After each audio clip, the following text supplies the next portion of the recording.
நாடாளுமன்ற வளாகத்தில் உள்ள வரலாற்று முக்கியத்துவம் வாய்ந்த சிலைகளை இடமாற்றம் செய்வது புதிய சர்ச்சைக்கு வித்திட்டுள்ளது. தேசத்தந்தை மகாத்மா காந்தி, அண்ணல் அம்பேத்கர் மற்றும் சத்ரபதி சிவாஜி உள்ளிட்டோர் சிலைகள் பழைய நாடாளுமன்ற வளாகத்தில் மிகவும் பிரபலமானவை. எதிர்க்கட்சிகள் நாடாளுமன்ற வளாகத்திற்குள் ஆர்ப்பாட்டம் நடத்தும் போதெல்லாம் பெரும்பாலும் மகாத்மா காந்தி சிலை முன்பே முழக்கங்களை எழுப்புவது வழக்கம். நாடாளுமன்ற வளாகத்தின் அடையாளங்களில் ஒன்றாக திகழும் சிலைகளை தற்போதுள்ள இடங்களிலிருந்து அகற்றி ஒரே இடத்தில் வைக்க முடிவு செய்யப்பட்டுள்ளது. நாடாளுமன்ற வளாகத்தில் பிரேர்ணாஸ்தல் என்கிற புதிய பகுதி அமைக்கப்படுவதாகவும் அங்கு அனைத்து சிலைகளும் ஒரே இடத்தில் நாடாளுமன்றத்திற்கு வருபவர்கள் பார்க்கும்படியாக வைக்கப்படும் என்றும் மக்களவைச் செயலகம் தெரிவித்துள்ளது.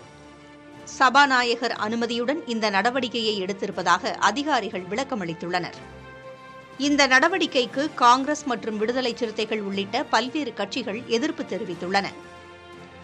புதிய நாடாளுமன்ற கட்டடம் மற்றும் அத்துடன் ஏற்பட்ட மாற்றங்களுக்கு பெரும்பாலான எதிர்க்கட்சிகள் கண்டனம் தெரிவித்து வருகின்றன. புதிய பாதுகாப்பு விதிமுறைகளும் எதிர்க்கட்சிகளின் விமர்சனத்திற்கு உள்ளாகியுள்ளன. சிலைகள் அமைந்துள்ள இடங்கள் பார்வையாளர்கள் பார்வையிட வசதியாக இல்லாததால் அவை ஒரே இடத்திற்கு மாற்றப்படுவதாக மக்களவைச் செயலகம் விளக்கமளித்துள்ளது. சிலைகளை பார்வையிடும் பார்வையாளர்களுக்கு நவீன தொழில்நுட்பம் மூலம் சம்பந்தப்பட்ட தலைவர்களின் வாழ்க்கை வரலாறு மற்றும் கருத்துகள் உள்ளிட்டவற்றை தெரிவிக்கவும் ஏற்பாடுகள் செய்யப்பட்டு வருகின்றன. சிலைகள் வைக்கப்படும் இடம் சிறப்பான அரங்கமாக அமைக்கப்படும் என்றும் அதிகாரிகள் தெரிவித்தனர். புதிய தலைமுறைக்காக புதுதில்லியிலிருந்து கணபதி சுப்பிரமணியம்.